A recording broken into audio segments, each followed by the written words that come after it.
This is Pod Populi. Podcast for the people.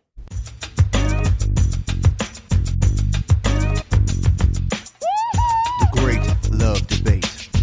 It's the Great Love Debate. The Great Love Debate. It's the Great Love Debate.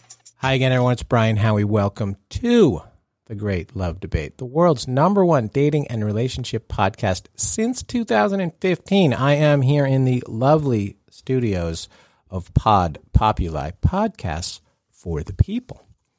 We talk about gender roles all the time around here. You're just getting me today, so I have something to say. So we talk about gender roles all the time around here and how the shifting of those has muddled up what are already turbulent dating waters. And one of the sort of traditional and some would say stereotypical tenets of that is how we immediately assess a new partner. The women are generally, capital N-really, defined by what they look like. The man is generally still defined by what he does. His friends say, what does she look like? Her friends say, what does he do? That's still a fact. Sorry, even in 2021. So you can quibble with that a bit, but it absolutely still holds true for both men and women. He's dating that redhead. She is dating that attorney. Men refer to those things that way. Women refer to those things that way. So don't blame the messenger. That's the deal. Both men and women look at it that way. But that question, in quotes, what do you do, is not just a superficial one. Not just a lazy way to try and sum somebody up. Sum somebody up. I think that was a Kings of Leon song. Sum somebody up, because it matters for both sides of it. And if you're like, why do you just say both sides? There are more than two sides and there are 1,000 genders and you're an asshole. Hey, this might not be the show for you. Okay? The people who are listening now know what I'm talking about. And this, I guess, is for them, but not entirely. So come back, the people I might have just scared off, because this isn't about boys and girls. This isn't about who you are, what you look like, or who you want. This is literally about what you do. And the reason for that is what you do defines so much of you as far as your dateability, your availability, and ultimately your compatibility. So I get that the knee-jerk reaction is to think someone asked what someone does because they want to know how much money they have, or if they have any at all, or if they even have a job. And, those are reasonable, and some might find the question offensive or trite, but I'm here today to make the case that it is the single most important question you can ask someone, because it is the single most important element of someone's day-to-day existence, and how that day-to-day existence would affect you or will affect you, even more so than if they have kids. So let me explain. What somebody does, what do you do? What do I do?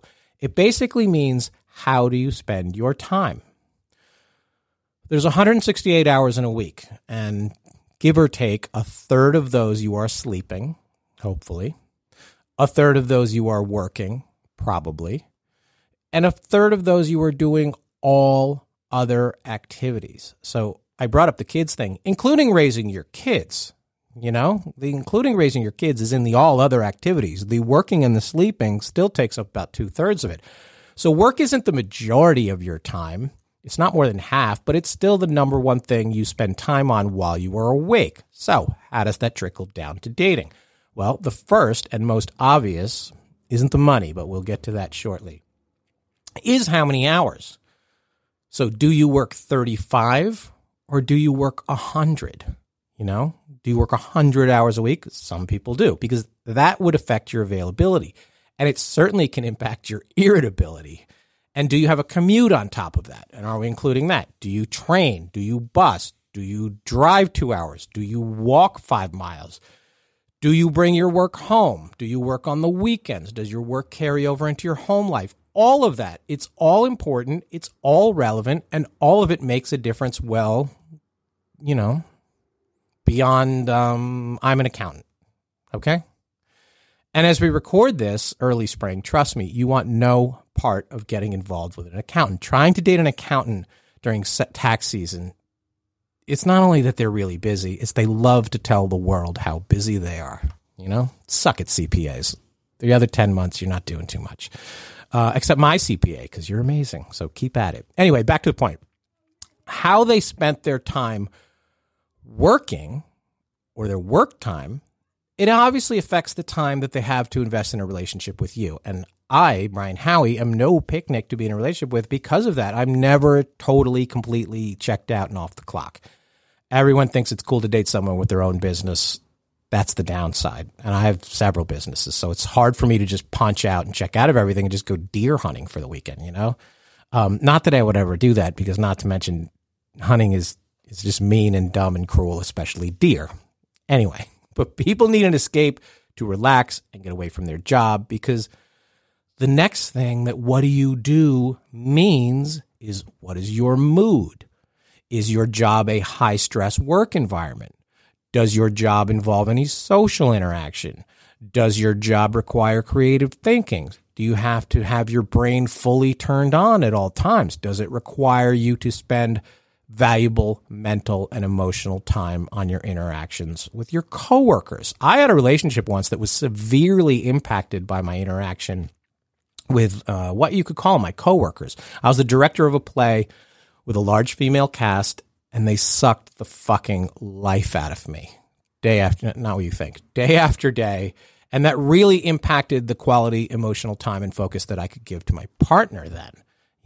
It was just like an exhausting experience. Dealing with one other person is exhausting. Dealing with 12 or 14 or whatever I had in the cast, it was brutal.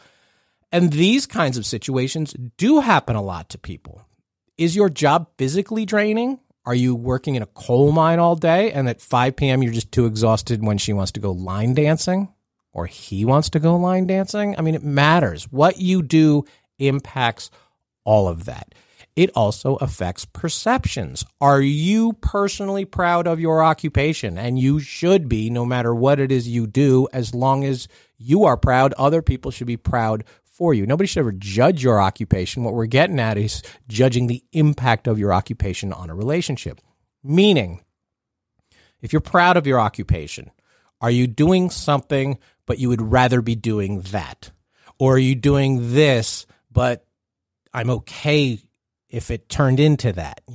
How much are you really mentally invested in what you were doing? To quote the old great philosopher Billy Joel, Bill, I believe this is killing me, as a smile ran away from his face. I'm sure could be a movie star if I could get out of this place. Sorry, I'm not going to sing it for you. Is that someone you want to date? I wouldn't want to date that guy. Would you rather date somebody who's trying to be a movie star, or somebody who's doing a job that prevents them from even trying to be a movie star? I mean, that's a perception too. One is filled with setbacks, but it's still hopeful.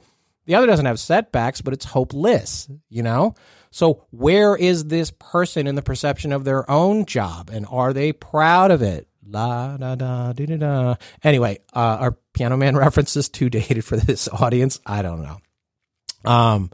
But now that we're in the mood for a melody, and I've got us feeling all right, take a quick break, and I'm going to get back into this right after this.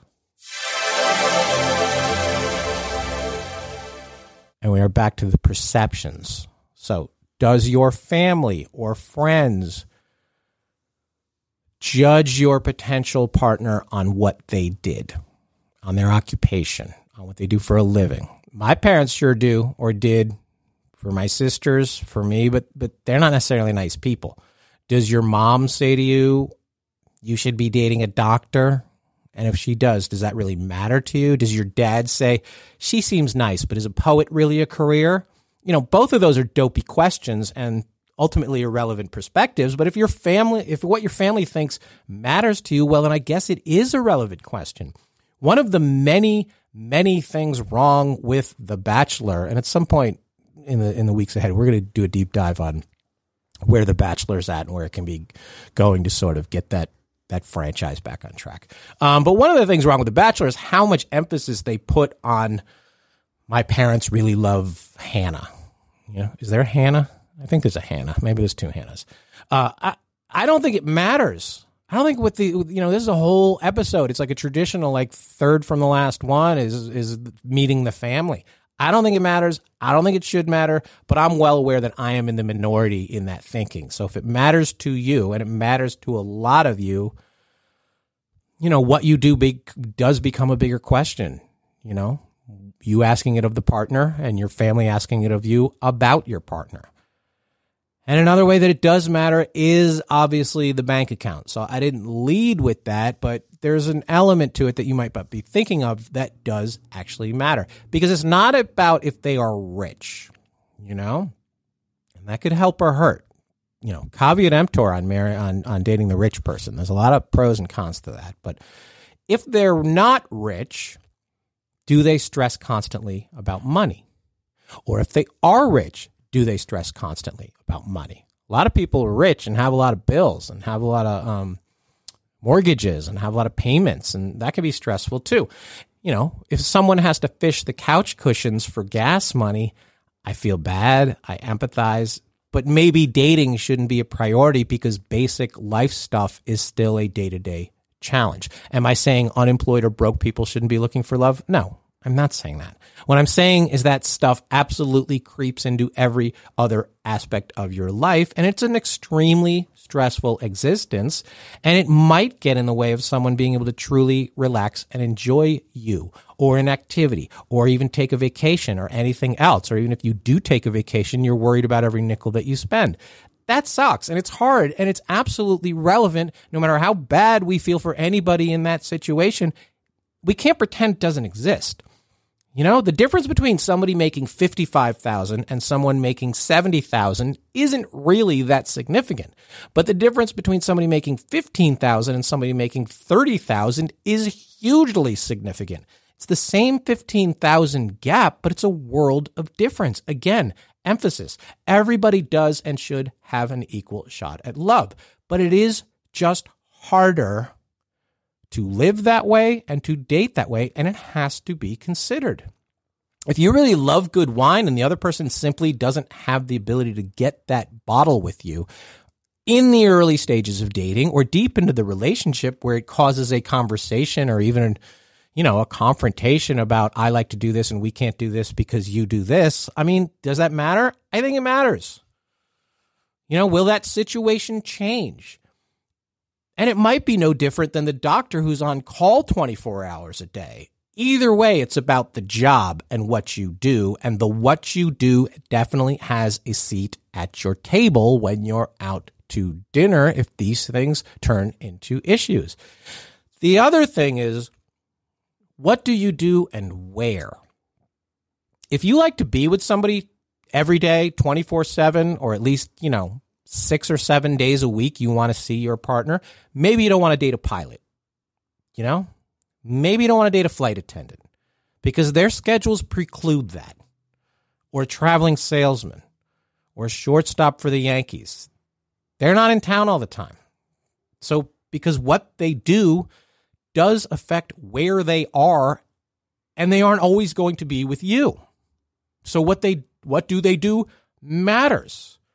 Even if you like their job and even if they make plenty of money and all the other things I just brought up, they might not be able to be with you. Or are they in a job that has constant relocation possibilities? Do you want to get involved with someone in Chicago who might be in Atlanta in 3 months? I think that matters. Lots of higher end, the I don't even know if it's higher end. Some of the execs and a lot of the people at Amazon, great job, growing company, they can be shipped anywhere in the world, just like their packages. That's part of the gig. Does that matter to you? Because maybe you have a job in a location that you absolutely can't leave. So if somebody's like, I have this job and relocation is an option, and you are part of something or a custody situation, that might not be a fit for you. So it might not be a road that you want to go down. Nobody's fault, but you can't pretend the what do you do question is superficial or irrelevant. And that brings me to the final point of the what do you do puzzle. Is you might simply not like somebody's occupation, and you might suck for that. And that could be shitty. And most of those reasons are probably not legit. But if you're a vegan cookbook publisher and they're a butcher,